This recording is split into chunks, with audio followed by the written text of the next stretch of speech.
Je suis ici aujourd'hui en tant que géographe amateur. C'est un intérêt personnel que j'ai pour cette discipline, tout particulièrement pour la cartographie. Je ne suis pas non plus un universitaire dans le domaine ou quelqu'un qui est vraiment spécialiste du sujet. Mais je pense qu'effectivement, avec l'interlude de Jacques, avec les échanges qu'on aura ensemble, on va pouvoir peut-être avoir une vision complète du sujet, à la fois scientifique, mais aussi peut-être plus pratico-pratique. Parce que voilà, je pense que c'est un sujet très intéressant, un sujet très large aussi, qui ouvre beaucoup de perspectives et qui, j'espère, va nous permettre de discuter ensemble ce soir et voilà, d'échanger, de se représenter le monde. Et voilà, tout simplement. Donc, on va échanger ce soir sur le sujet les cartes, l'espace représenté ou imaginé. Et je vais vous proposer tout d'abord, en guise d'introduction, de réfléchir ensemble à ce qu'est une carte, à ce qu'elle représente et aux choix qu'elle implique. Parce qu'effectivement, dans chaque carte, on a une représentation du monde, on a une perception particulière, et en fait, on est contraint d'effectuer des choix cartographiques, qui retranscrivent aussi, de manière inconsciente généralement, mais parfois consciente, la vision du monde de son auteur.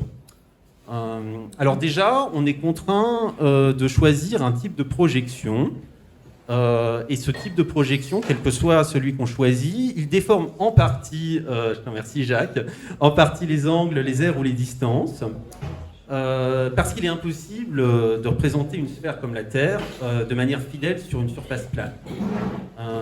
Et du coup, ce choix de projection, ça a forcément un impact sur la perception et sur la réception qu'on a de cette carte. Donc, oui, vous pouvez regarder les écrans, mais tu avais un petit peu d'avance même, Jacques, en fait, parce que j'allais l'introduire tout de suite.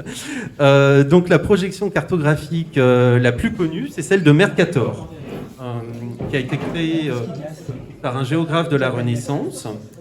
Et cette projection, elle représente les angles et les formes de manière fidèle, mais pas les distances et les superficies. Et alors, sur les écrans, vous pouvez voir en fait une carte qui est très intéressante parce qu'elle compare la taille réelle des pays que vous pouvez voir en fait en bleu foncé et leur représentation par Mercator qui est en bleu clair. Donc on peut voir en fait qu'on a un biais très important. Plus on se rapproche des pôles, plus on s'éloigne de l'équateur, plus les surfaces sont agrandies. Et en fait, avec cette projection qui est très répandue, on a vraiment l'illusion que le Groenland, par exemple, est immense, qu'il est à peu près de la taille de l'Afrique, alors qu'en fait, il est 14 fois plus petit que l'Afrique. Donc c'est vraiment important d'avoir cette image en tête, parce que ça influence en fait notre vision du monde. C'est les cartes qu'on a le plus l'habitude de voir, et en fait, en surreprésentant l'hémisphère nord, l'Eurasie, l'Amérique du Nord, ça a joué aussi un rôle dans l'histoire, dans la surreprésentation un petit peu, dans la représentation occidentale du monde. Voilà, donc il faut l'avoir en tête quand même. Et pourtant, même si on l'utilise très régulièrement, il existe aujourd'hui beaucoup d'autres projections cartographiques. Donc je ne vais pas vous en détailler beaucoup, mais je pense qu'il est intéressant de parler par exemple de celle de Gall Peters, que Jacques aura l'occasion de vous présenter plus précisément tout à l'heure. Donc ça, c'est une projection du 19e siècle qui a été réhabilitée par un cartographe allemand, Arno Peters. Et en fait, avec cette projection, il avait une volonté de rééquilibrer la représentation du monde, et notamment des pays du Sud. Et cette projection, en fait, elle représente fidèlement les superficies, mais elle déforme les angles et donc les formes des pays. En fait, on a l'impression, on le verra tout à l'heure, d'avoir vraiment des pays qui sont étendus, déformés en direction du sud. Donc, elle n'est pas non plus complètement satisfaisante, en fait. Et ce qui est intéressant aujourd'hui, c'est qu'on a, à côté de ces projections classiques, on a de plus en plus des tentatives de compromis, des projections qui recherchent, en fait, à représenter non pas le monde fidèlement, mais le monde de la manière la moins déformée possible. Donc maintenant, on va passer à la carte numéro 2. Et là, je vous présente un type de projection, parce qu'on va en reparler un petit peu tout à l'heure. Donc c'est une projection assez originale, c'est la projection orthographique, qui en fait représente un hémisphère sur un plan tangent à une sphère. Donc là, c'est l'explication un peu scientifique, hein, je ne suis pas pas non plus spécialiste, mais en tout cas, ce qu'on peut voir, c'est qu'en fait, on voit le monde un petit peu de la même manière que depuis l'espace. Donc ça peut être intéressant pour faire un zoom sur une région du monde. Du coup, avec toutes ces projections cartographiques qui sont aujourd'hui disponibles, en fait, lorsqu'on dessine une carte, on peut choisir aujourd'hui vraiment la projection qui nous paraît la plus adaptée à notre sujet, mais aussi au message qu'on veut porter. Parce que c'est très important dans une carte, c'est le message. Parce que c'est une représentation de la réalité, une carte, et ça n'est pas une vérité objectivement incontestable, c'est plutôt une vision du monde, une clé de lecture du monde qu'on choisit de représenter. Donc là, juste pour terminer sur cette peut-être partie un peu technique, je vais juste préciser aussi qu'on a toujours des choix arbitraires qui sont faits par le cartographe, et on en a un aussi très important qui est le centrage de la carte. Donc en fait, quand on représente une carte, on est obligé de la centrer sur une partie, sur une région du monde. Généralement, c'est vraiment la représentation traditionnelle, on centre sur l'Europe, éventuellement sur l'Eurasie, mais généralement sur l'Europe. Mais aujourd'hui, on a des représentations avec des centrages totalement différents. Donc là, ça va être la carte numéro 3. Aujourd'hui, par exemple, en Asie, on centre vraiment les cartes sur l'Asie et sur l'espace Pacifique. Et c'est très intéressant parce que du coup, avec cette représentation, le Pacifique, ça devient l'océan central. Et l'Europe, on peut le voir, elle est reléguée en fait aux frontières, au bord de la carte. Et donc, ça change complètement la perception en l'assimilant un petit peu à un espace périphérique. Et ce type de représentation, c'est très intéressant parce que du coup, ça sert à légitimer, vous vous en doutez un peu, les récits géopolitiques, par exemple, que peuvent avoir les puissances asiatiques, comme la Chine. Et on le voit justement avec cette représentation un petit peu de la Chine au centre du monde, ça peut légitimer, par exemple, toutes les ambitions qu'ils ont maritimes, sur la mer de Chine, sur le Pacifique. Voilà. Donc là, on va partir dans une partie un peu plus historique, si vous me le permettez, justement pour vous expliquer qu'en fait, cette représentation asiatique du monde, elle existe depuis très longtemps. Ça n'est vraiment pas récent. Les puissances historiques en fait, asiatiques se sont vraiment représentées le monde dans toute leur histoire très différemment de nous. Et en fait, qu'on prenne l'Empire mongol ou qu'on prenne l'Empire de Chine, on avait vraiment une représentation du monde centrée sur la Chine. Et là, c'est très intéressant, cette carte-là, déjà parce qu'elle paraît très ancienne, et en fait, elle ne l'est pas. C'est une carte du 19e siècle. Et en fait, c'est une représentation classique chinoise qui date du Moyen-Âge, mais qui a été utilisée jusqu'au 19e, et où ça vous rappelle peut-être quelque chose qu'on a vu tout à l'heure, ça ressemble un petit peu à cette vision du monde depuis l'espace, en fait, cette vision orthographique où la Chine et l'Asie occupent l'intégralité presque du centre de la carte, et où en fait, on peut le voir, les autres continents qui sont des espaces périphériques. Donc c'est très intéressant parce que c'est totalement différent de ce qu'on a l'habitude de voir. Voilà. Donc maintenant, si je m'attarde sur l'Asie en fait tout de suite, c'est parce que la découverte de ce continent, elle a vraiment permis aux Européens, aux Occidentaux, de transformer leur représentation du monde. Donc ce qu'on sait, c'est que dès l'Antiquité, en fait, les Grecs et les Romains, ils avaient une vision, ils avaient une connaissance de l'Asie. On le sait par exemple avec les descriptions géographiques de Strabon, qui détaillent vraiment un continent eurasien très clairement délimité, avec un océan extérieur qui l'entoure. Mais au Moyen-Âge, on a perdu une bonne partie de ces connaissances. Et en fait, on a une vision assez mythifiée, imprécise de ce continent. Et donc, ce continent, on le connaît. On a des marchandises, notamment de la soie, des épices qui viennent de ce continent. Mais on ignore en grande partie la réalité géographique, en fait. Et par exemple, avec les récits de Marco Polo, mais aussi d'autres explorateurs, on arrive à mieux connaître, en fait, à cette époque-là, l'intérieur du continent, donc l'Asie centrale notamment, mais on appréhende encore assez mal ses limites maritimes. Et avant de passer à la prochaine carte, je vais juste illustrer avec une description en fait, de Marco Polo de l'île de Cipango, qui est située au large de la mer de Chine, et auquel il attribue d'immenses richesses d'or, de perles et de pierres précieuses. Et en fait, cette île, je ne sais pas si vous arrivez à vous la représenter, parce que ça ne représente pas du tout la réalité. En fait, c'est le Japon. qui n'a aucune ressource naturelle. Donc c'est vraiment une vision mythifiée qu'il a, issue de récits de voyageurs. Mais c'est très intéressant parce qu'en fait, cette vision du monde, on dit souvent que Christophe Colomb l'avait, c'est-à-dire qu'il était à la recherche justement dans sa quête des Indes, notamment de cette île de Cipango. C'était un peu son objectif ultime, et en fait c'était un objectif complètement illusoire parce qu'il n'existait pas tel quel. Donc maintenant on va passer à la prochaine carte, et là on va changer complètement de continent. Mais là, on reste en fait justement sur ces découvertes géographiques qui sont un petit peu, qui découlent en fait d'une vision mythifiée du monde et de la recherche de richesse. Parce qu'en fait, cette carte, je ne sais pas si vous arrivez à voir, c'est une carte des Guyanes. Donc, on a le littoral qui est très bien représenté. On a au sud l'Amazone, et on a au nord le bassin de l'Orénoque.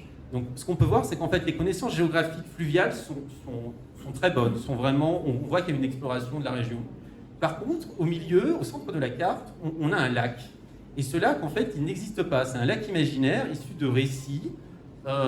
Et là, on ne le voit pas précisément, mais on a en fait un petit tache rouge en haut du lac, et c'est une cité mythique. En fait, c'est la cité d'Eldorado. Et les explorateurs, en fait, notamment espagnols, mais pas seulement, ont été à la recherche, notamment de cette cité, mais à la recherche plus généralement de richesses. Et en fait, grâce à ça, ou avec ça, ils se sont aventurés dans des espaces vraiment très, très inhospitaliers, qu'ils ont cartographiés. Mais malgré tout, on le voit justement à cette époque-là, ils ne peuvent pas s'empêcher en fait de faire des cartes qui sont partiellement vraies, où on a à la fois une partie des connaissances géographiques pures, mais on a vraiment des connaissances mythiques. Mais c'est très intéressant du coup. Voilà. Je vais passer maintenant, repartir un petit peu en Asie, voilà, avec une carte totalement différente, qui est une carte de l'espace indonésien, en fait, de l'archipel indonésien. Et je vais vous raconter aussi une petite histoire, justement, parce qu'en fait, c'est une carte issue du récit de navigateur portugais. C'est une carte néerlandaise aussi, mais c'est une carte issue et en fait, elle représente très très bien l'archipel indonésien. Et c'est une carte du XVIe siècle qui a été faite vraiment quelques décennies après la découverte de la région. Mais les Portugais, en fait, qui étaient à la recherche de la route des épices, ont découvert en quelques années vraiment très bien la région. On a découvert notamment l'archipel des Moluques qui est au centre, parce que c'était en fait l'endroit où l'essentiel des épices du monde provenait. Et justement, avec cette recherche des épices, la cartographie de la région a énormément avancé. Et c'est vraiment très intéressant parce que ce qu'on voit aussi, on va en parler un petit peu tout de suite après, on voit quand même qu'on a des imprécisions, notamment au sud, là où on a cette terre qu'on n'arrive pas à se représenter un petit peu, qui ressemble un petit peu à la Papouasie, mais qui en fait est une terre australe au contour indéterminé.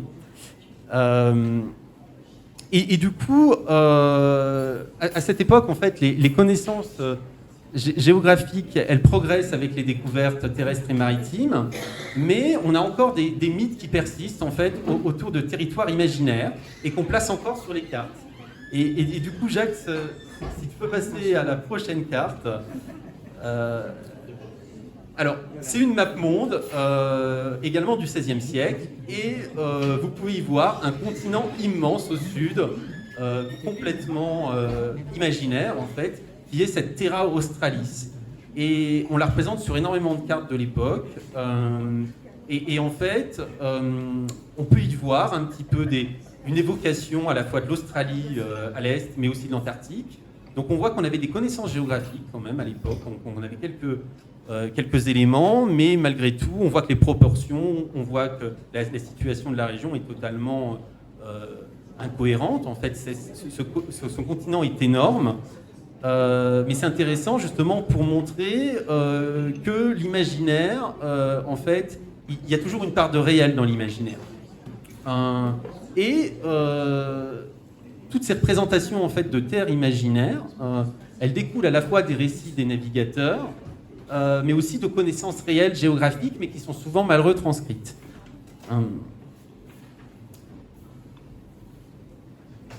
Donc, ce qu'on peut voir aussi, c'est que les espaces maritimes, ça joue vraiment un rôle fondamental dans ces représentations géographiques à l'époque et dans les récits. Et sans être trop long, je vais évoquer un petit peu les îles, parce que c'est quelque chose qui, sur les cartes, reste très longtemps représenté de manière assez imprécise. On a jusqu'à très longtemps en fait, des îles imaginaires qui figurent sur les cartes encore. Mais qui reposent souvent en partie sur des réalités géographiques. Donc, si je remonte un tout petit peu, mais sans trop non plus détailler, dans les mythologies, en fait, les îles, elles jouent un rôle très important parce qu'elles permettent justement de relier ces mythologies un petit peu au monde réel. Elles renforcent le récit mythologique. Et par exemple, on a l'Atlantide pour les Grecs et on a Thulé pour les Scandinaves.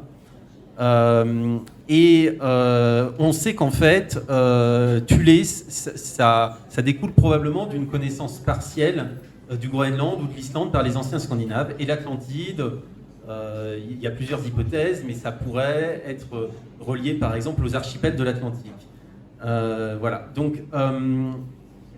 là maintenant, on va vous présenter la prochaine carte, qui est un exemple en fait d'une réalité géographique qui a évolué, qui a disparu. Parce que c'est quelque chose que je voulais évoquer justement, et on le voit souvent avec les îles, c'est qu'en fait, on a des îles qui ont pu disparaître au cours de l'histoire et qui peuvent expliquer justement des représentations historiques. Donc par exemple, justement, pour revenir un petit peu à l'Atlantide, on a une immense éruption qui a eu lieu dans l'archipel de Santorin à l'Antiquité et qui a pu expliquer justement un petit peu ce récit d'un traumatisme, d'une ville engloutie. Et ça, c'est attesté historiquement. Mais on a des exemples beaucoup plus récents. Donc on a par exemple l'exemple du Krakatoa, donc, que vous pouvez voir sur les écrans. Donc, c'est une explosion, une éruption volcanique en fait, qui a eu lieu à la fin du 19e siècle et qui a complètement enseveli l'essentiel de l'île de Krakatoa, donc la partie jaune qui a été engloutie en fait, sous les eaux. Quelques décennies plus tard, dans les années 20, en fait, il y a une nouvelle île qui est apparue, qui est la petite île en vert au milieu, l'Anak Krakatoa. Et en fait, ça montre vraiment que la géographie, elle est très évolutive. Et donc, du coup, si la cartographie est une science en fait imparfaite, ça s'explique aussi parce qu'elle doit s'adapter justement à ces évolutions géographiques. Donc, je voulais terminer aussi un petit peu cette introduction en vous appelant un petit peu à réfléchir aussi aux évolutions géographiques qui risquent d'intervenir dans les prochaines décennies, parce que avec la hausse attendue du niveau de la mer, on risque d'avoir justement de nouvelles îles qui se créent, des ports qui disparaissent, des vraies modifications justement des espaces maritimes. Et ce qui est intéressant justement, on va le voir dans la prochaine carte, c'est ce qu'on peut observer sur l'histoire des Pays-Bas. Parce que les Pays-Bas, en fait, si on monte à l'Antiquité, on a un espace constitué de très nombreuses îles. On a vraiment un archipel en fait néerlandais, on va dire. Et au cours des siècles, en fait, la mer a grignoté, a créé un golfe, le Zuiderzee, a grignoté tout un tas d'endroits, a englouti des villes, des ports, etc. Et progressivement, les Néerlandais ont repris, on le voit dans les dernières cartes, du terrain sur l'océan. Donc en fait, la géographie des Pays-Bas a complètement été transformée. Et c'est très intéressant parce que du coup, ça démontre qu'en fait, la cartographie, elle doit s'adapter aussi à toutes ces évolutions qui sont causées par l'homme. Et on va passer maintenant du coup à la dernière carte, qui est une représentation historique des Pays-Bas. Donc c'est vraiment la représentation un petit peu figurative, on va dire, traditionnelle des Pays-Bas, avec le lion belgique. Et là, ce qui est intéressant, c'est cette représentation de la fin de la Renaissance, mais on voit qu'en fait, la géographie du pays ne ressemble plus du tout à celle d'aujourd'hui. On a vraiment, alors il faudrait zoomer pour le voir, mais on a tout un tas de petites taches bleues, énormément de lacs et énormément d'îles en fait dans l'intérieur des Pays-Bas. Et tout ça aujourd'hui, ça n'existe plus. Donc pour terminer, justement pour vous ouvrir un petit peu à la discussion, je voudrais justement évoquer le fait que l'homme, depuis toujours, il cherche à modeler ou à remodeler la géographie pour l'adapter à ses usages ou aussi pour l'adapter un petit peu à sa vision du monde, à ses mythes. Et aujourd'hui, on peut vraiment se poser la question, est-ce que cette quête, elle n'est pas vraiment illusoire, justement, complètement irréaliste face au caractère un peu inéluctable des évolutions géographiques. Voilà, donc je vous remercie pour votre écoute et maintenant on va pouvoir échanger librement hein, selon voilà, vos questions, vos interrogations.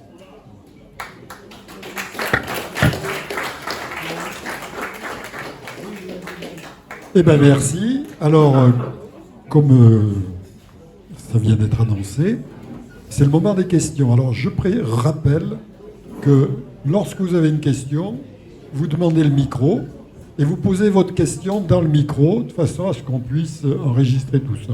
Alors j'ai une première question. Bonsoir à tous. Est-ce qu'on sait de quand date la première carte? Alors, c'est une très bonne question. Je pourrais pas, parce que je suis pas non plus spécialiste suffisamment du sujet, mais il y a des cartes de l'Antiquité, il y a des cartes même de la préhistoire, il y a des représentations en fait du monde figuratives sur des tablettes, sur des choses comme ça. Donc tout à l'heure, je crois que Jacques vous présentera peut-être des exemplaires de cartes vraiment très très anciennes, mais ça existe en fait depuis que les humains arrivent à représenter des choses, donc vraiment depuis la préhistoire.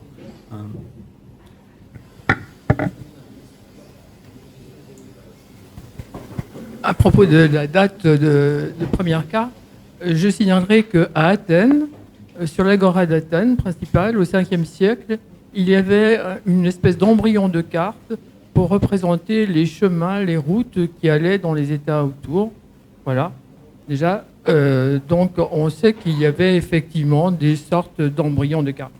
Et surtout, ce qu'il faudrait peut-être ajouter, c'est que les cartes les plus anciennes sont peut-être des cartes célestes. Peut-être. Des cartes célestes qui servaient énormément puisque la carte... Enfin, il ne faut pas dire cartographie, m'a dit Jacques. Bon, disons, la fabrication de cartes était destinée soit à la localisation, soit donc au déplacement. Et les cartes célestes sont très anciennes. On connaît celle de Dunhuang, en Chine, près du désert de Taklamakan, et qui est dans cet énorme lieu où il y a plus de 600 ou 700 grottes qui ont été creusées par les bouddhistes à partir du 4e, 5e siècle à peu près de notre ère. Il y a donc énormément de représentations de cartes célestes. Surtout, voilà.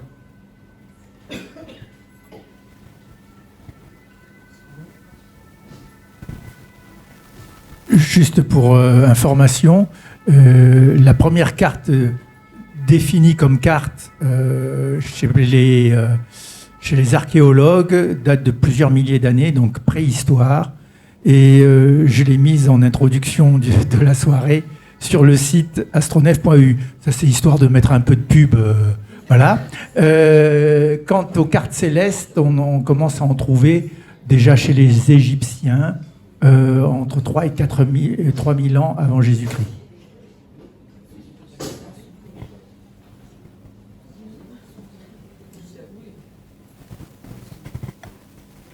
À propos de ce que vous avez dit sur la relation entre les cartes et l'imaginaire, et on pourrait dire l'imagination, vous avez ici un très bon exemple de ce qu'a pu être, ce que peut être une carte. C'est-à-dire à certaines époques, elle peut être un véritable support, onirique même, de représentation artistique ou onirique. Je reprends les deux. Représentation artistique, puisque là on a une forme qui est une forme animale. Donc on prend la carte et on dessine, comme d'ailleurs pour les cartes célestes, en reliant les points, on arrive à une représentation animale. Ou l'inverse aussi, ce qu'on a vu, vous nous avez montré tout à l'heure quelque chose qui aussi était dans le sens inverse. C'est-à-dire on prend un personnage, par exemple une femme, et on représente les contours de la Méditerranée sur le corps de cette femme. On pourrait reprocher ça du tatouage, par exemple. Dans le domaine aussi de l'imaginaire et de l'imagination, on pourrait parler des cartes fausses. Alors, pas simplement celles de pays qui n'étaient pas encore connus, et je reviendrai sur l'Australie, mais des cartes qui ont été totalement fabriquées par les auteurs, comme Julien Gracq, Le Rivage des Cirques, ou bien Thomas More, qui, dans Utopia, imagine aussi une véritable carte. Et ce qui est extraordinaire, c'est que Julien Gracq, dans Le Rivage des Cirques, fait une telle description de la géographie qu'il y a des gens, géographes, très sérieux, qui se sont amusés à constituer la carte du Rivage des Cirques.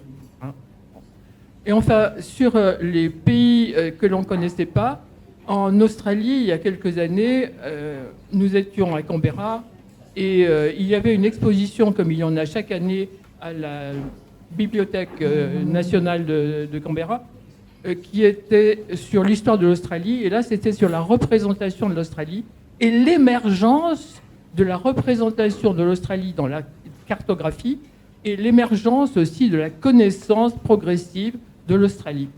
Et on a vu des séries de cartes extraordinaires où on voyait un vague petit bout, celui que les Hollandais avaient découvert, hein, en haut au nord-ouest, et puis le reste était complètement imaginé. Complètement imaginé. Alors parfois c'était ce qu'on a vu tout à l'heure, une espèce de bande de terre indéfinie qui justement ne finissait nulle part.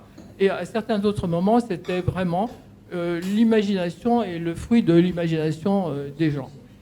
Et ça, c'était assez extraordinaire. Donc la cartographie a un rapport à l'imagination et à l'imaginaire, et aussi à une espèce de poétique. Quand on regarde, quand on est enfant, et qu'on regarde une carte, surtout quand on est un enfant qui ne bouge pas, qui n'a jamais connu autre chose qu'un environnement très très proche, la carte représente une sorte de voyage. Ce qu'on a appelé, c'est pas moi qui l'ai dit, hein, le voyage immobile. Et ne serait-ce que imaginer les couleurs, par les couleurs, les montagnes, etc., c'est vraiment quelque chose qui a pu être un tremplin, justement, pour une sorte de création poétique. Juste peut-être un petit point sur l'Australie, parce qu'effectivement, je n'ai pas trop détaillé tout à l'heure. Donc, j'ai effectivement présenté, je vous ai présenté une représentation de la Terra Australis, hein, qui est un petit peu comment dire, la première vision qu'on a eue d'un continent austral. Effectivement, ensuite, ça s'est affiné, hein, avec les connaissances géographiques. On s'est rendu compte que ce continent, il était beaucoup plus petit. Et effectivement, on le voyait justement sur la carte des Moluques, hein, sur la carte de l'archipel indonésien. On observait justement cette vision d'un continent au contour mal défini, mais beaucoup plus petit, au sud-est, au sud-est de l'Asie du Sud-Est. Hein. Et on l'a appelé notamment à l'époque la Grande Jave. Donc le nom découlait en fait de Java, hein, qui était situé au nord, et on y voyait un lien avec cet espace sud-asiatique. Voilà. Effectivement, et sur cette carte-ci, hein, sur la carte qui vous est projetée, effectivement, là on a une représentation très figurative, et en fait on a aussi une recherche un petit peu héraldique qui relie en fait à l'histoire et aux symboles des Pays-Bas, hein, donc avec ce lion belgique en fait, qui est la représentation traditionnelle des Pays-Bas ou de la Belgique, hein, de cet espace en fait. Donc effectivement, on essaie en fait d'adapter les formes de la région avec les symboles un petit peu nationaux ou héraldiques. Voilà.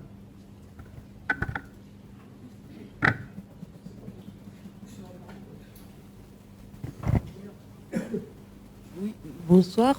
Pour poursuivre un peu ce que tu disais, Mireille, sur l'usage qui peut être fait par les cartes, je viens de regarder un film sur un bateau de sauvetage en Méditerranée qui a à son bord une carte du monde, et c'est un des premiers points que les rescapés vont voir, parce que ça donne consistance à d'où ils partent et où ils vont. Et moi, je travaille beaucoup avec des enfants, enfin un peu moins maintenant, et j'ai toujours eu une map monde ou un globe dans mon bureau, parce que pour les enfants, et en particulier pour les enfants qui viennent d'ailleurs, ça a toujours eu un effet de localiser ce point qui porte un nom, mais qui est très abstrait. Un enfant qui vient, moi, je sais pas moi, du Tchad, c'est un nom. Et en fait, la carte, c'est quelque chose qui permet de le mettre quelque part et du coup de se représenter un parcours.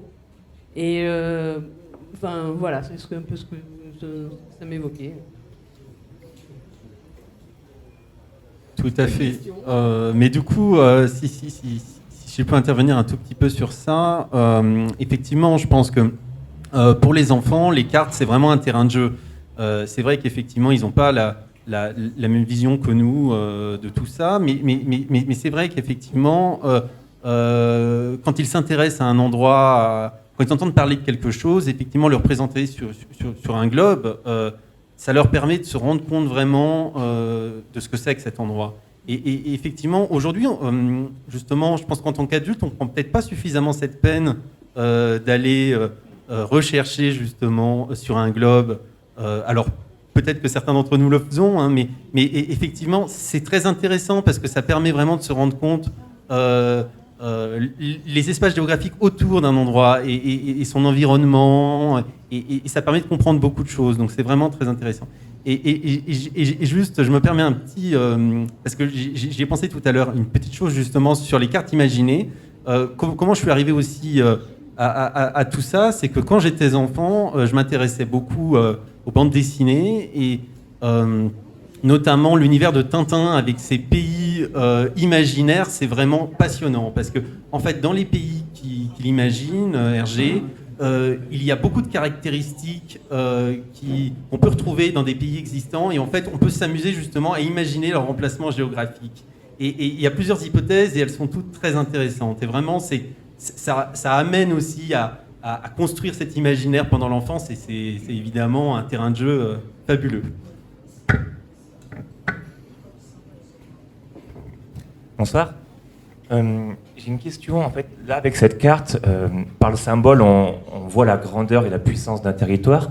Est-ce qu'on a des exemples dans l'histoire, au contraire, de territoires rivaux qui auraient pu être des territoires réduits où on omettrait intentionnellement la grandeur de façon géopolitique? Est-ce qu'il y a eu des... Alors que les capacités de l'époque auraient pu montrer justement qu'on savait la grandeur, mais des exemples justement pour réduire de façon volontaire. Alors, je ne sais pas si c'est l'exemple le plus pertinent, mais c'est vrai que pendant très longtemps, on a eu une sous-représentation de l'Afrique sur les cartes. Parce qu'effectivement, avec les représentations classiques, notamment celle de Mercator, l'Afrique est vraiment le continent sous-représenté. Et effectivement, ça a eu un rôle fondamental justement dans notre vision du monde, dans la vision coloniale un petit peu aussi du monde, parce qu'en fait, ce continent, il était vraiment pas représenté à sa juste valeur. Après, ce à quoi ça me fait penser votre question, c'est peut-être plutôt à des représentations plus récentes. Par exemple, je ne sais pas si c'est vraiment non plus l'exemple le plus pertinent, mais on a au XXe siècle énormément de cartes de propagande qui représentent justement en fait les pays de manière totalement idéologique et je dirais comment dire très peu représentative. Et en fait, on a notamment ces cartes. On a des cartes soviétiques, par exemple pendant la guerre froide, qui montre en fait un monde communiste entouré d'États hostiles et en fait avec un centrage sur l'URSS vraiment subtilement travaillé avec des couleurs, en fait un choix de couleurs aussi tout autour qui fait qu'en fait voilà on a une représentation biaisée de la réalité. Donc ça on l'a eu pendant la guerre froide, on l'a eu aussi pas mal quand même pendant la période totalitaire, hein, évidemment dans les années 30, on a des cartes aussi nazies, hein, évidemment, qui montrent l'Allemagne entourée de puissances hostiles, etc., et qui appuient en fait un récit évidemment nationaliste, effectivement. Voilà.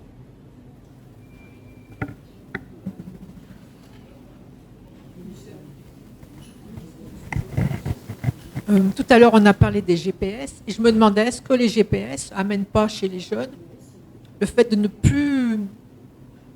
pas avoir la vision sur une carte, mais je sais pas, j'imagine que, par exemple, ils veulent se rendre à un endroit, on tape l'adresse sur le GPS, mais ils n'ont aucune idée si c'est à l'est, au nord, à la limite, ils n'en ont rien à faire.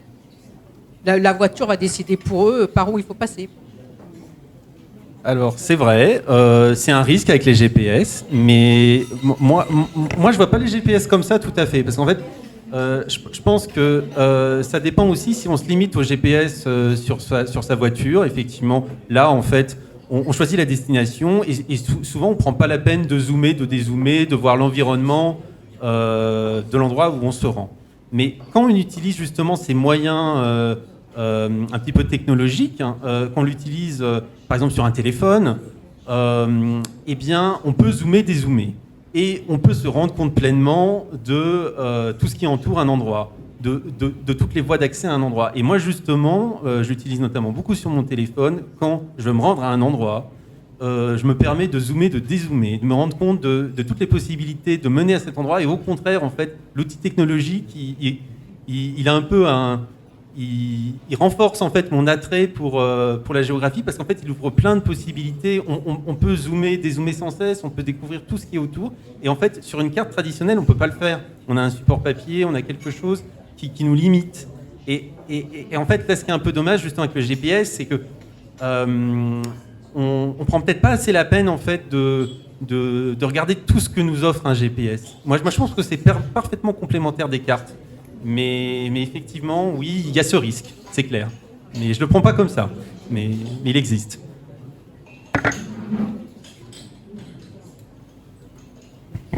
Juste pour aller dans la suite, en navigation maritime par exemple, la carte c'est l'outil indispensable avec le compas, etc.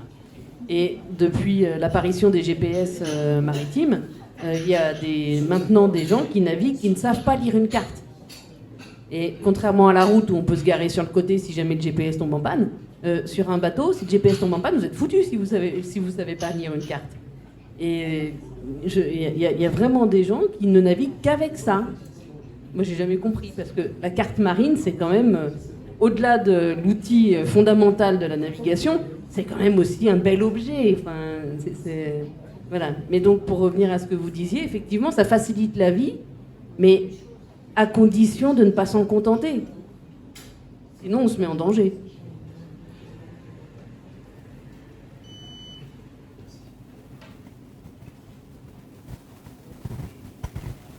Je pense qu'à ce niveau-là, la différence réside dans le fait que nous, on a d'abord utilisé une carte et ensuite on a utilisé ces moyens électroniques, alors que les jeunes générations, effectivement, sont parties des engins électroniques et n'ont pas eu entre les mains avant des cartes.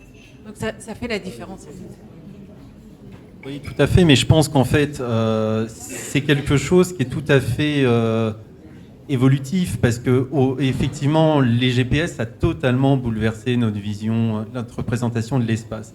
Et c'est justement tellement facile finalement qu'on est tenté de l'utiliser. Et c'est vrai qu'aujourd'hui, peut-être que les jeunes générations, mais je pense pas tous quand même, il ne faut pas qu'on fasse trop de raccourcis non plus, mais effectivement, peut-être qu'elles ont surtout cette approche-là aujourd'hui. Mais ça peut changer dans les prochaines années, parce que en fait, justement, il faut justement donner le goût des cartes, donner le goût de cette découverte géographique pour les enfants. Et s'ils l'ont, honnêtement, malgré les GPS, ils vont aller chercher par ailleurs ce qu'il existe.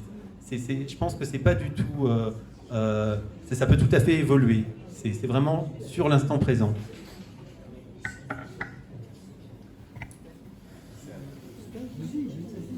Bon. Tu veux parler? Non, excuse-moi. Une remarque qui me vient à l'esprit en vous écoutant, c'est que la création de cartes, enfin je ne sais pas comment il faut dire, l'apparition de cartes, a eu deux effets. Enfin, il y a deux choses contraires dans la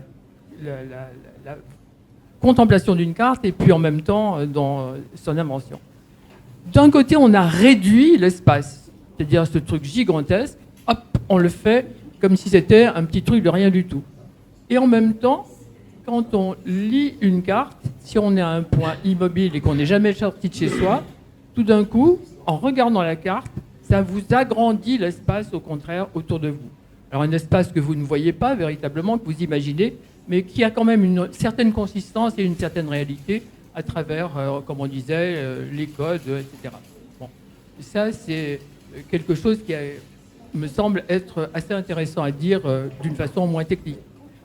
Par ailleurs, la création de cartes et l'apparition de cartes a généré quelque chose dont on n'a pas parlé, mais en matière politique et géopolitique, la création, la fixation de frontières. Avant, les frontières étaient quelque chose d'assez indécis. Je ne pense pas que les gens... Enfin, il y avait des frontières naturelles, hein, bon, mais si vous regardez, même au XIVe siècle, au XVe siècle, ça changeait sans arrêt. En plus, ces frontières naturelles, on les connaissait vaguement, on savait où elles étaient, mais quand on était dans un autre endroit, on ne savait pas exactement ce que c'était. Et ça a généré quelque chose qui est une forme de nationalisme. C'est-à-dire, ça, c'est à moi, et je sais bien où ça s'arrête, et maintenant, vous ne mettrez pas le pied chez moi. Et ça, c'est quelque chose qui me semble aussi important dans la création des cartes et la cartographie géopolitique. Oui, tout à fait. D'ailleurs, je vais prendre, sans être du tout expert, mais je vais prendre un exemple vraiment fondamental là-dessus, sur les frontières qui ont joué un rôle sur le découpage colonial en Amérique du Sud. Il y a le traité de Tordesillas qui a fixé en fait cette limite. Alors je ne sais plus quel parallèle est utilisé, mais enfin il y a un découpage qui est fait justement pour séparer le monde dans les espaces que les Espagnols peuvent revendiquer et ceux que les Portugais peuvent revendiquer. En fait, à l'époque, on n'avait pas cette connaissance précise du Brésil et on n'imaginait pas que ce découpage y permette aux Portugais de s'implanter durablement en Amérique du Sud. Et en fait, quand on se rend compte, ce découpage, il a fixé vraiment des frontières durables en Amérique latine notamment. Il a permis aux Espagnols de conquérir l'essentiel du continent. Mais malgré tout, il a ouvert aussi l'essentiel du reste du monde aux Portugais. Et donc c'est très intéressant parce qu'en fait, durablement, ça a fixé justement ces frontières et justement ça a impacté aussi les découvertes qui ont été faites plus tard parce que forcément les Portugais se sont concentrés sur les espaces qu'ils pouvaient revendiquer et les Espagnols aussi. Donc voilà. Alors, tu veux reprendre la parole? Oui, non, vas-y, parce que j'arrête. Non, mais je t'en suis pas dit. Quelque chose aussi dans l'environnement des cartes, c'est la toponymie, ce qu'on appelle la toponymie, c'est-à-dire les noms. Et il y a une vertu, là encore, je suis un littéraire, hein, vous aurez compris, bon, il y a une espèce de vertu magique du nom, et du nom de quelque chose qu'on ne connaît pas et qui sonne bien. Je pense à des noms comme Chandernagor. Moi, quand j'étais gamine, Chandernagor, je ne savais pas où c'était, je m'en foutais, mais ça sonnait tellement bien que j'imaginais un pays de cocagne, une espèce d'Éden. Oulan-Bator aussi, alors allez savoir pourquoi j'ai retenu Oulan-Bator, mais la première fois que j'ai survolé Oulan-Bator, ça m'a fait quelque chose, de savoir qu'Oulan-Bator était en dessous de moi. Et les toponymes peuvent avoir une vertu poétique aussi. Je citais à Jacques l'autre jour un poème de Rimbaud qui simplement, comme ça, aligne des noms de villes et de petites villes, françaises d'ailleurs, mais qui crée une sorte de musique. C'est Paris, Beaugency, Notre-Dame de Cléry, Vendôme, et ça crée une sorte de musique. Par la simple magie de la toponymie et de l'écoute de ce rythme un peu particulier.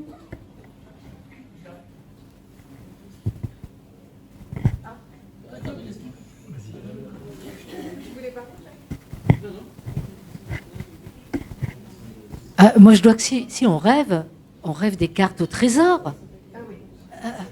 On n'a pas parlé de la carte au trésor, mais moi, les cartes au trésor, ça me fait rêver. Et les séries télé, dans Game of Thrones, il y a des cartes des pays imaginaires. Et ça nous aide à voyager, à voir justement ces luttes politiques. Mais là, on est vraiment dans l'imaginaire. Et le nombre de fois où moi, j'ai vu mon père prendre un roman et regarder la carte qu'il y avait au début du roman, parce que parfois les romanciers nous font une carte, et puis faire lui-même son tracé de ce qui se passait dans l'histoire. Donc là, pour le coup, les cartes nous font rêver et elles sont totalement imaginaires. Mais alors les cartes au trésor... Oui, mais tout à fait. Alors du coup, j'ai fait un parti pris, effectivement, de partir un petit peu dans ce qui était historique, mythique, mais aussi, en fait, justement, avec des éléments historiques, et pas de partir dans la littérature, pas de partir dans le cinéma, tout ça. Mais évidemment, c'est quelque chose... déjà, les trésors, j'en ai un peu parlé quand même. J'ai parlé de l'Eldorado, ce trésor imaginaire, hein, qui a fait rêver tous les explorateurs d'Amérique latine et qu'ils n'ont jamais trouvé, en fait. Ils n'ont pas su trouver.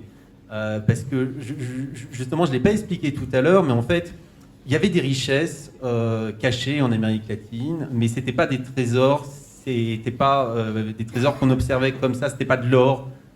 Et c'était par contre des cités perdues, c'était des richesses géographiques diverses et variées. Et en fait, ce qui est intéressant justement sur le continent américain, parce que il y a tout un imaginaire qu'on a sur les trésors des pirates, sur tout ça, c'est qu'en fait, on a une vision vraiment un peu mythifiée de ce continent qui inspire le voyage, qui inspire tout un tas de récits, et justement, c'est ça aussi qui nous fait voyager. C'est, je pense encore aujourd'hui, quand on se rend dans les Caraïbes, quand on se rend en Amérique du Sud aussi, on a un petit peu tous ces récits en tête. On n'espère pas trouver un trésor, mais on espère trouver quelque chose de très différent de ce qu'on trouve chez nous. Et finalement, c'est ça le trésor qu'il fallait trouver, je pense, sur ce continent.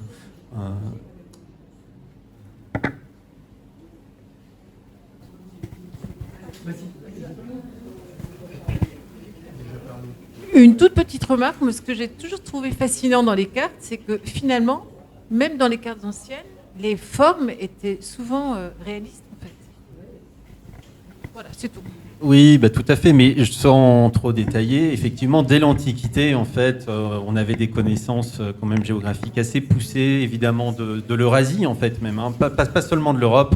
Et donc, du coup, on le voit, effectivement, les géographes, notamment grecs, mais aussi latins, et puis d'autres civilisations, les Égyptiens, par exemple, avaient vraiment une connaissance assez précise de l'Eurasie. Donc, en fait, tout simplement, effectivement... Et on a un peu perdu ça, en fait. C'est ça aussi. Hein. Il faut voir qu'au Moyen-Âge, on avait perdu une partie de ces connaissances. On les avait dès l'Antiquité. Voilà. Alors, est-ce que quelqu'un parmi vous a découvert un trésor avec une carte? Je pense que... Alors, concernant le Global Positioner Satellite, enfin au système, le GPS... je suis hélas, je fais partie hélas de la génération du début, et à cette époque, il n'y avait pas de cartographie associée au GPS. Donc le GPS ne nous donnait que des latitudes et les longitudes. Donc si vous ne saviez pas repérer le nord, le sud, et que vous ne saviez pas le placer dans une carte, ça ne vous servait à rien. Et moi, je rêvais d'un jour, je me disais, mais je ne comprends pas, les cartes peuvent se numériser, pourquoi on ne fait pas l'association entre les deux? Et pendant très longtemps, moi je me rappelle avoir fait un voyage en Italie, j'avais un geek avec moi, plus geek que moi. Non. Voilà, pour ceux qui me connaissent, c'est dur. Qui avait un GPS, donc uniquement longitude, latitude. Et qui me disait, c'est vers le sud. Alors je lui dis, c'était gentil, sauf que la route, elle ne va pas par là. Donc, à un moment donné, c'était un peu compliqué. Et c'est là qu'on voit que le GPS ne vous donne que votre position à l'endroit où vous êtes. C'est tout. Tout le reste, c'est une construction en plus. Et moi, j'aurais une question, alors, qui n'a plus rien à voir, je change de sujet carrément. Dans l'éducation nationale, il n'y a que des professeurs d'histoire-géographie. Pourquoi est-ce qu'on n'a pas séparé ces deux disciplines? Et ça, je pose la question. Alors, peut-être dans l'enseignement supérieur. Oui, mais c'est l'enseignement supérieur. Mais dans l'enseignement secondaire, jusqu'au bac, l'histoire et la géographie sont intimement liées. Alors j'espère qu'il y a parmi nous peut-être des gens qui ont cette réponse, mais je me suis toujours posé la question, pourquoi est-ce que c'est lié ? On a effectivement un professeur d'histoire-géographie, s'il veut prendre la parole. Plus une question géopolitique, mais... Alors, moi j'ai fait mes études il y a quelques années aussi. Il se trouve qu'on était 300 en fac d'histoire et qu'il y avait une trentaine de géographes. Et en fait, il y a très peu de géographes. Alors, je ne sais pas aujourd'hui quel est le rapport, mais le rapport, tous les historiens font de la géographie. Quand on commence la fac d'histoire, on a des options. Donc, à l'époque, c'était des certificats en géographie et les géographes aussi. Mais c'est vrai qu'on passe à un CAPES d'histoire géo. Et en fait, moi, petit témoignage personnel, j'ai redécouvert la géographie en l'enseignant. Parce que la géographie de l'université, c'était des courbes topo, c'était de la climatologie, c'était des choses quand même assez spécifiques avec, je me souviens, le professeur Suchel, par exemple, que certains ont peut-être connu, qui nous passionnait, mais qui était quand même pas de la géographie très humaine, on va dire, très connectée à la réalité. Et du coup, quand on l'enseigne, c'est tout le contraire, en fait. Aujourd'hui, on n'enseigne plus les climats. Enfin, on les voit, mais très rapidement. Peut-être pas assez, on fait très peu de topo, on fait en fait essentiellement de la géographie humaine, donc on parle des populations, des villes, ça se rapproche beaucoup de l'économie en fait, de ce qu'on fait aujourd'hui. Et on fait quand même de la cartographie en seconde, parce que dans le programme de seconde, on a la question de la représentation du monde. Parce que c'est quand même la question un peu fondamentale, à toutes les époques, comment on se représente le monde, et avec la question du symbolisme. Voilà, donc c'est juste une petite parenthèse. Mais en fait, il y a très peu de... à mon époque, il y avait très peu de géographes, en fait. Il y avait beaucoup d'historiens, peu de géographes. Voilà. Mais bon, la plupart du temps, quand on fait une fac d'histoire ou de géographie, généralement, on se destine à l'enseignement. Donc après, on compense, parce que forcément, en l'enseignant, moi, j'ai redécouvert l'histoire géo et tout ce que ça pouvait apporter, et avec toutes les connexions qu'il peut y avoir, en fait, surtout en géographie. Parce qu'en fonction des programmes, alors on dit parfois les gamins ont plus de repères, etc. Moi, je vous assure qu'au brevet, en troisième, il y a des repères de géographie. Ils apprennent des villes, ils apprennent des régions. Donc, ils apprennent à se repérer. Alors, parfois, ils nous demandent pourquoi. Il y a des GPS, etc. Vous imaginez les réponses qu'on peut leur faire. Donc, il y a quand même des exigences, même s'il n'y en a peut-être pas suffisamment. Mais moi, je fais partie des profs qui ont atteint le demi-siècle et qui sont assez... je leur fais apprendre des cartes, je leur fais apprendre des repères. Et on travaille justement parce que l'histoire, paradoxalement, peut-être, je sais pas, c'est beaucoup plus facile à enseigner que la géographie. J'ai très peu d'élèves qui vont me dire je suis content de faire de la géo, parce que la géo, c'est pas un récit. L'histoire, c'est un récit.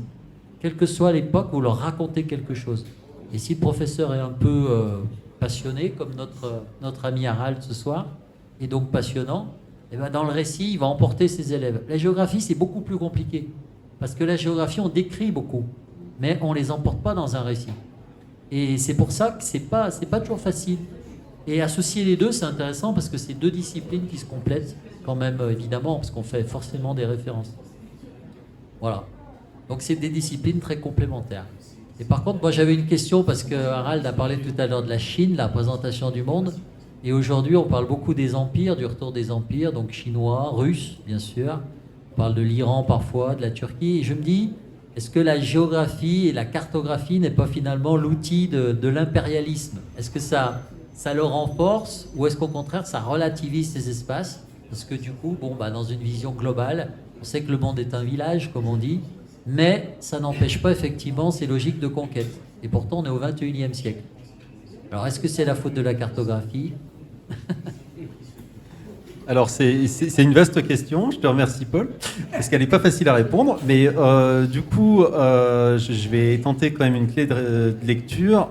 Je pense qu'effectivement, je l'ai expliqué avec ces cartes qui sont centrées sur la Chine. Évidemment que la cartographie, elle peut être utilisée par un pouvoir autoritaire pour asseoir une ambition géopolitique. Mais je pense qu'aujourd'hui, avec la connaissance du monde qu'on a, avec la connaissance aussi qu'on a dans les démocraties, on n'est pas dupe non plus avec ces représentations du monde qui sont très particulières.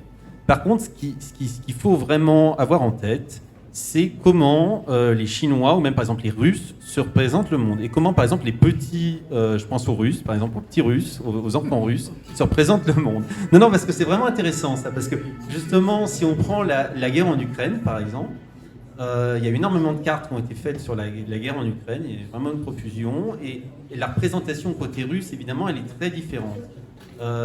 Et par rapport aux cartes historiques russes aussi, parce que il y a eu vraiment une implantation russe à l'époque de l'Empire importante dans le sud actuel de l'Ukraine. Et la Crimée, c'est une région un peu historique pour les Russes. Dans leur dans leur récit un petit peu historique, c'est une région importante où il y a eu des batailles importantes contre les Britanniques et les Français, notamment évidemment au XIXe siècle, mais aussi une période de conquête contre les Ottomans un petit peu plus tôt. Et je pense que justement, ce qui est intéressant, c'est de dire que, en fait, selon le pays où on se place, on a une vision du monde très différente, qui se construit à la fois à travers les cartes d'aujourd'hui, mais aussi avec les représentations historiques.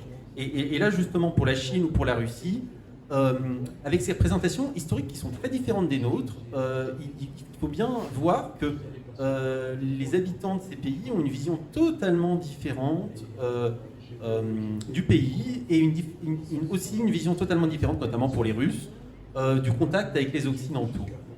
Et je parlais tout à l'heure justement de la période de la guerre froide, et c'est vrai que, évidemment, pour un Russe, c'est une période qui est vue totalement différemment de quelqu'un d'Europe de l'Ouest, et surtout aussi, il y a cette division chez beaucoup de Russes, de tout âge, que la Russie a perdu justement de sa taille, de sa puissance géographique, parce qu'effectivement, à l'époque de l'Empire russe, à l'époque soviétique, il y avait une emprise sur une surface beaucoup plus grande.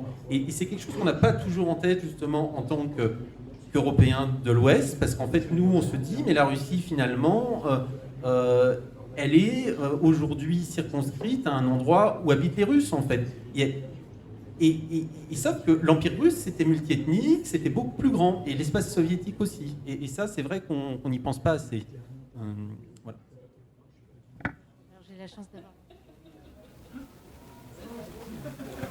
Bon ben, là j'ai une question depuis longtemps, alors on va enfin lui donner la parole. Bonsoir à tous. Oui, là, arrivé à ce stade de la soirée, je ne peux pas m'empêcher de faire une analogie entre le microcosme et le macrocosme, entre l'univers et l'être humain. Et en tant que médecin, je pourrais dire on a des maladies dermatologiques qu'on dit en carte de géographie. Oui, tout à fait. Et on a parlé tout à l'heure des cartes qui préparaient à la guerre ou qui servaient à la guerre. Il ne faut peut-être pas oublier tout simplement, la carte qui sert à l'amour, c'est la carte du tendre. Celle-là, on devrait peut-être y penser plus souvent. Voilà, c'est toute petite réflexion de philosophie. Bravo. Non, excellente réflexion, mais justement, j'ai pas trop insisté sur ce côté, la carte qui prépare à la guerre. C'est quelque chose qu'on dit souvent, c'est vrai. D'ailleurs, en fait, la géopolitique, c'est l'histoire de la géopolitique, elle est très liée justement aux impérialismes, à cette volonté un petit peu de faire valoir des arguments géographiques pour asseoir une puissance. Mais c'est vrai qu'en fait, la cartographie, la géographie, c'est tout un tas d'autres choses. Et c'est vrai, effectivement, par exemple, la peau humaine, il y a une cartographie de la peau humaine. Donc c'est clair qu'en fait, il y a plein d'utilisations de la cartographie. On peut voir des cartes un peu partout, sans forcément y voir quelque chose de puissance, de conquête. C'est en fait toute la vie est une cartographie. Toute la vie humaine en est une. Voilà. Donc excellente intervention. Je te remercie, Jean. C'est vraiment public.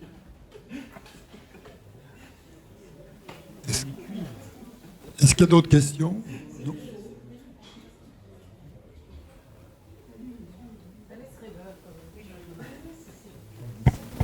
Alors, en attendant que des questions vous viennent, moi j'ai une question à Harald. Est-ce qu'on a déjà fait des cartes pour volontairement perdre les gens, les tromper et cacher des lieux importants, secrets? Est-ce que c'est arrivé? Alors oui, je pense que oui. Pour le coup, les communistes, les soviétiques notamment, avaient l'habitude de donner de mauvaises informations géographiques sur les villes stratégiques, sur les centrales nucléaires, sur les villes de production industrielle et militaire. Et c'est vrai que, par exemple, on a un exemple type, c'est Baïkonour.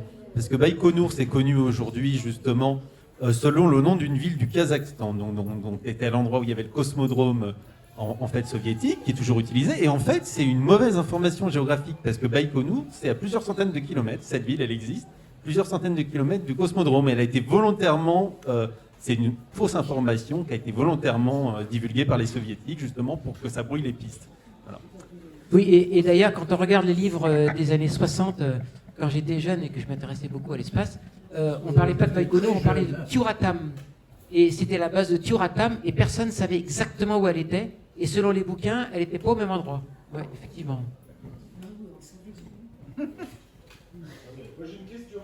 Qui a soif? C'est terre à terre.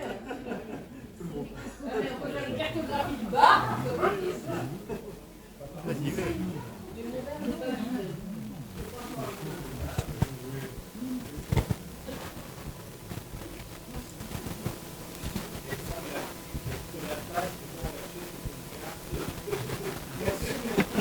Alors, ça devait être une carte dermatologique, une carte de la peau humaine qu'on n'a pas réussi à déceler par contre.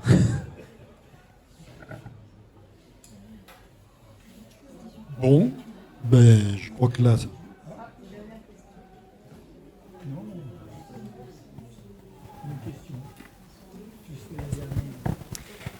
Oui, une autre question avait été dit au tout début, comme quoi le mythe de la carte parfaite finalement est peut-être inatteignable, en tout cas à un temps donné.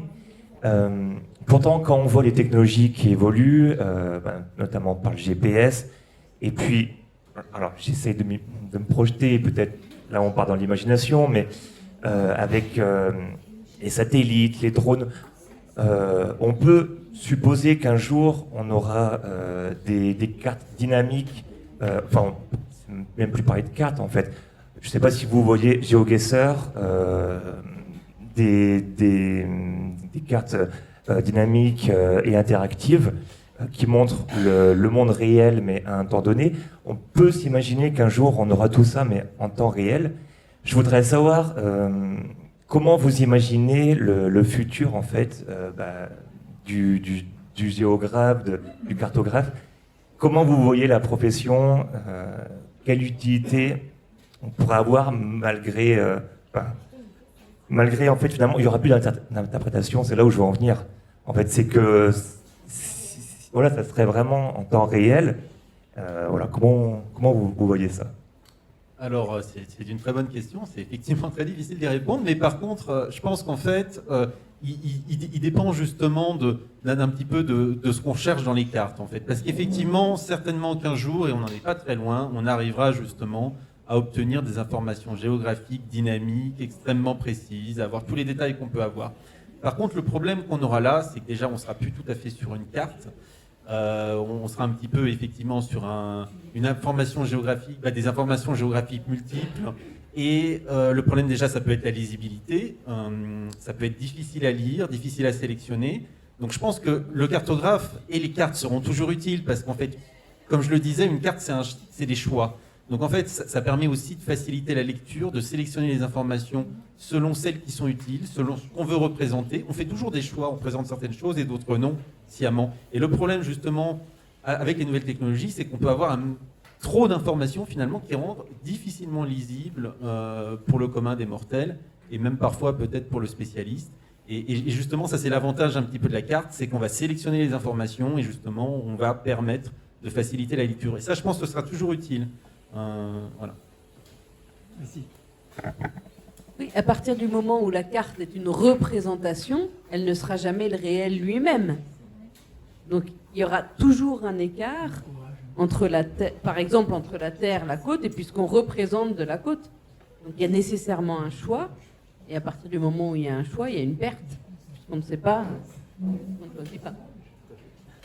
Je fais un très gros raccourci de Kundera. Oui, mais si on prétend que la Terre est une sphère, on ne peut pas représenter une partie de sphère sur un plan. Donc ça sera toujours faux. Et puis en plus, la Terre n'est pas une sphère, elle est aplatie. Et alors, oui, elle est aplatie. Et alors, quel est le point le plus haut de la Terre? On pense on dit c'est l'Everest. Et si on mesure la distance entre le sommet de l'Everest et le centre de la Terre, et le centre de la Terre avec une montagne dont je ne connais plus le nom, qui est dans la cordillère des Andes, c'est le point le plus haut. Donc, Pourquoi on dit que c'est l'Everest alors? parce qu'on parle du niveau de la mer, d'une prétendue altitude.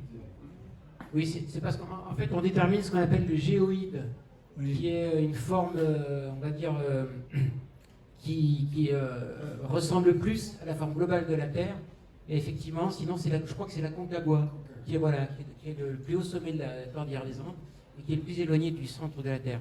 Et en fait, alors la Terre, elle a un renflement équatorial, mais elle a même presque une forme de poire, sauf que, faut pas non plus exagérer, globalement, c'est quand même une sphère, quoi. Voilà. Oui, puis on a aussi, effectivement, mais on a aussi, par exemple, des sommets sous-marins. Et c'est vrai que c'est une convention, justement, de considérer que le point le plus haut, c'est effectivement par rapport au niveau de la mer. Mais on a des endroits, évidemment, on a des failles sous les océans, et on a des endroits aussi où on a vraiment des montagnes sous-marines, parfois qui, par rapport aux environs, justement, sont extrêmement hautes, en fait. Et effectivement, pour les poissons, pour le coup, pour les univers sous-marins, c'est le point le plus haut, mais pas pour nous. Alors, la difficulté de représenter une sphère sur un plan, je vais l'expliquer très rapidement. Moi, quand j'étais à l'école primaire, puis même au lycée, on nous disait l'image du plan, d'un plan, c'est à la surface de l'eau au repos. Or, si on réfléchit bien, la surface de l'eau au repos, c'est une sphère, c'est une portion de sphère. Donc, voilà la difficulté. On ne peut pas représenter sur un plan une sphère. D'ailleurs, elle est partie, Alexandra.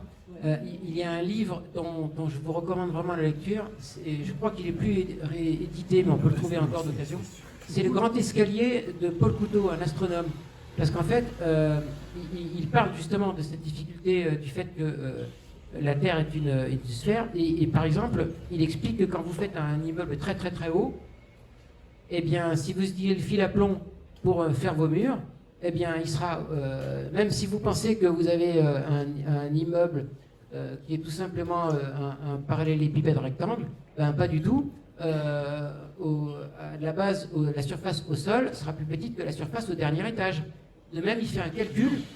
Si vous avez un terrain de foot et que le terrain de foot est vraiment un plan, eh bien, ça veut dire qu'aux extrémités du terrain, si vous laissez votre ballon et s'il n'y a pas de frottement, le ballon il va aller tout seul vers le centre, parce qu'en fait, la gravité est telle que c'est comme si les extrémités du terrain de foot étaient surélevées. Donc c'est vrai, au quotidien, on pense toujours que la surface c'est un plan, mais ça ne l'est pas. Et pour certains effets, c'est vraiment très très important. Et en plus, c'est une surface qui bouge constamment, hein, parce qu'avec les effets de marée, il n'y a pas que les océans. Hein. Chaque jour, 2 fois par jour, l'écorce terrestre, elle monte et elle descend d'une trentaine de centimètres, hein, quand même. Alors,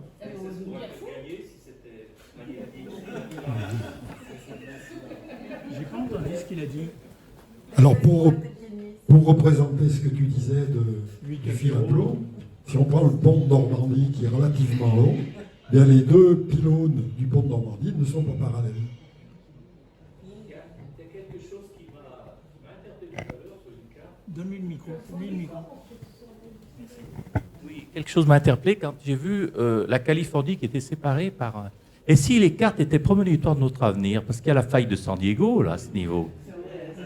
Donc, je n'ai pas pu m'empêcher de dire, et si c'était, malheureusement, si l'homme était avant, je ne sais pas, non, c'est une réflexion. Hein. Mais je n'ai pas pu m'empêcher d'y penser.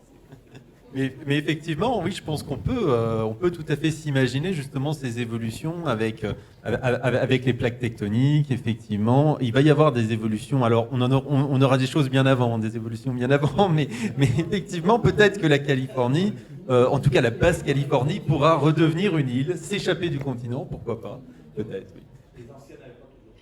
Eh ben oui, oui, oui. Mais c'était le sens de mon propos un petit peu, que les réalités géographiques évoluent en fait, et justement, et elles ont évolué même au cours de l'histoire moderne, en fait, de l'histoire des hommes, et elles vont continuer à évoluer, je pense même encore plus, hein, parce qu'on va avoir sans doute une montée des océans comme on n'a jamais connu depuis la période glaciaire. Donc effectivement, ça va changer beaucoup de choses sur la géographie. Juste, je lisais un article là-dessus, pas plus tard que hier ou aujourd'hui, je ne sais plus, qui disait que le dérèglement climatique menaçait notre passé, et pas simplement le présent et les gens présents aujourd'hui, puisque un certain nombre de vestiges du passé étaient en littoral, et que la montée des eaux risquait ou allait effacer tout ça. Oui, alors, ce qu'il faut savoir, c'est qu'il y a déjà quand même pas mal de vestiges du passé qui sont sous les eaux. Donc c'est vrai, justement, avec la montée des eaux qu'il y a pu avoir, par exemple, il y a pas mal de mégalithes en Bretagne qui, en fait, sont sous les eaux. Et je pense qu'il peut y en avoir, mais je pense qu'il ne faut pas voir les choses tout à fait comme ça, justement, pour ne pas être trop catastrophiste. On peut aussi découvrir des choses avec le changement climatique. On peut justement avoir, par exemple, avec la fonte des glaciers, découvrir tout un tas de traces humaines qu'on n'imagine pas justement dans les montagnes. On peut aussi, et alors je dis pas qu'il faut déforester, mais on peut découvrir des vestiges de civilisation perdues justement avec la déforestation. Parce que y a encore des cités perdues, par exemple en Amérique ou en Asie, dans des zones aujourd'hui très très forestières et qui en fait historiquement ne l'étaient pas. Donc je pense qu'effectivement il ne faut pas partir justement sur ce côté un peu catastrophiste, mais c'est vrai qu'il y a ce risque justement de perdre, on va dire aussi toutes ces traditions qu'on a, toutes ces villes côtières qu'on a. Et c'est vrai qu'il y a cette tendance un petit peu, c'est pour ça que je terminais un petit peu comme ça, l'homme va chercher justement à les protéger. Parce que par exemple, on a deux exemples aujourd'hui. On a Londres qui a construit un barrage en fait au bout de la Tamise et qui se ferme à chaque grande marée. Et on a aussi le projet Moïse à Venise qui ferme là pour le coup très régulièrement les vannes de la lagune. Et qui justement cherche à éviter en fait à la fois les aqua alta, donc les inondations de la ville, mais aussi un petit peu l'affaissement justement de Venise dans la lagune avec ses eaux. Mais c'est vrai que c'est un petit peu... On va réussir à préserver certaines choses, mais on ne pourra pas tout préserver. Après, je pense qu'il faut que l'homme s'adapte en fait. Il s'est tout le temps adapté à la géographie et on pourra en fait finalement, en préparant les choses, préserver beaucoup plus de choses, je pense, qu'en cherchant uniquement à maintenir la réalité telle qu'elle est aujourd'hui, alors qu'on ne peut pas... Peut-être qu'on devra déplacer des trésors aussi archéologiques et anticiper tout ça surtout. En fait. Ceci dit, parfois ça s'est fait naturellement, la grotte Cosquer. C'est ça. Il y a pas mal de trésors quand même archéologiques qui sont sous l'eau aujourd'hui et finalement ça ne les a pas détruits. Et effectivement, je pense qu'il ne faut pas être trop catastrophiste là-dessus, même si c'est vrai qu'il va y avoir forcément des pertes, mais je pense qu'on peut l'anticiper, on n'en est pas encore là aujourd'hui. Justement, il faut prendre conscience de tout ça et voir quelles solutions on a justement pour éviter que tout soit perdu. Est-ce que notre passé, c'est nos vestiges ou c'est nous?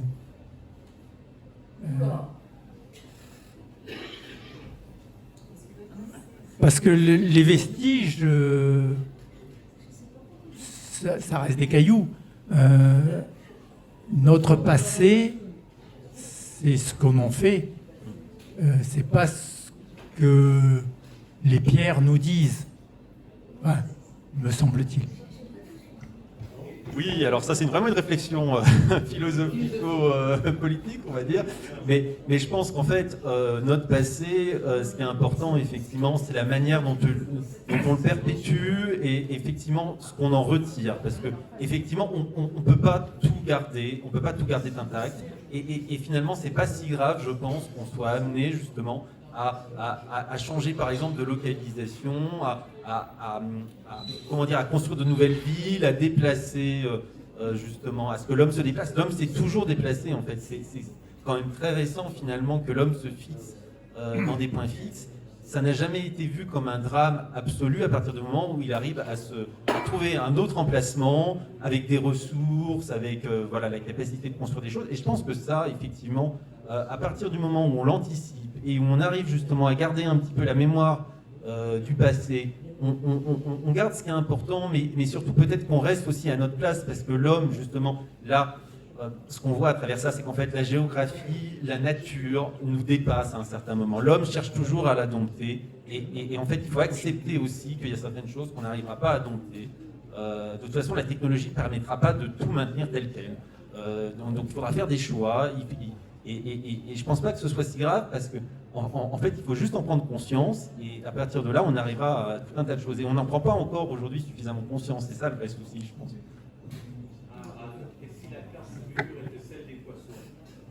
Eh bien, peut-être, et finalement, on apprendrait justement à voir les choses d'une manière différente. On nagerait, on boirait autre chose que de la bière. On boirait beaucoup d'eau salée, mais bon, c'est l'avenir peut-être. C'est très désagréable, l'eau salée. Hein. On s'habitue. Ouais, pour en avoir bu quelques tasses. Alors, je crois qu'on va conclure la soirée là-dessus. Une dernière. Je peux partager un petit quelque chose.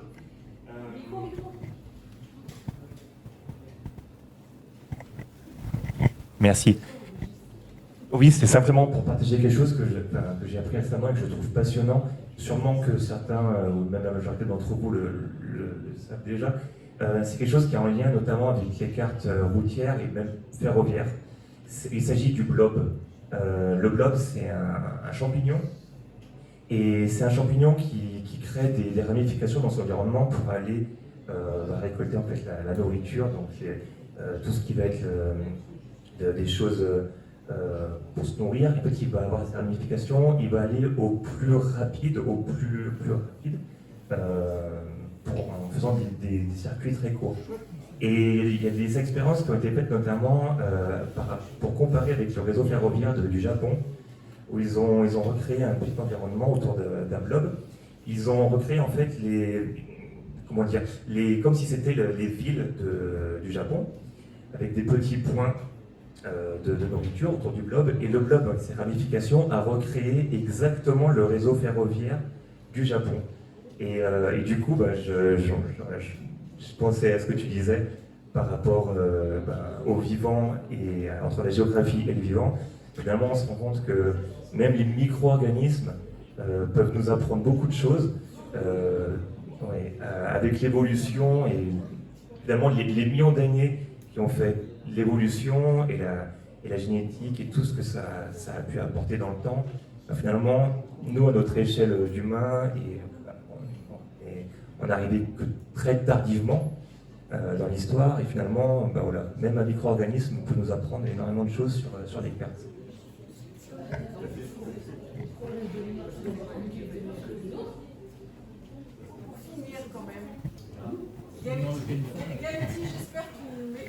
Donc j'espère que Gauti m'excusera, mais justement, il vient de dire non, t'es une femme. Donc, je suis étonnée que Gauti n'ait pas dit que effectivement les femmes savaient moins lire les cartes que les hommes. C'est faux, c'est totalement faux. Par contre, elles aiment moins les GPS que les hommes. Et je ne sais pas pourquoi. C'est assez mystérieux. Alors maintenant, sur les GPS cartographiques, il faudrait préciser, parce que on peut changer la voix et on peut même mettre celle de Fernandel, Bouvard et autres.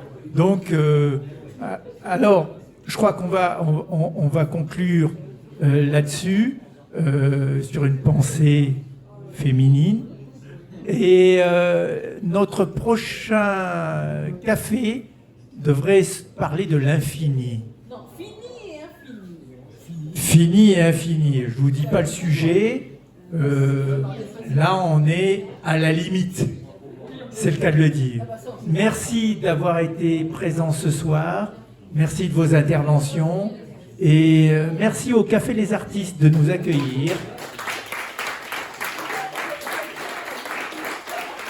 Et au mois prochain, 4e mardi, c'est facile, hein, 4e mardi de chaque mois. Normalement, vous trouverez, dès que je l'aurai mis, sur le site internet, la bibliographie. Donc, c'est pas grave si vous n'avez pas pris des notes. Et astronef.eu, je vous invite à y aller. Je ne voulais pas te couper, mais juste un petit mot pour dire un grand merci et un grand au revoir à Edgar, parce que c'est la dernière fois qu'on le voit ce soir. Et vraiment, vraiment, on le remercie pour tout ce qui nous a permis de vivre ces dernières années. C'est un super endroit. Oui, pourtant, c'est une Lyonnaise qui nous dit ça. Non, pas du tout. Bonne soirée à tous et à bientôt. Et merci vraiment à tous. Merci pour la qualité des échanges avec des questions vraiment très diverses. Et vraiment, c'était vraiment super. Merci à tous. Bonne soirée à tous.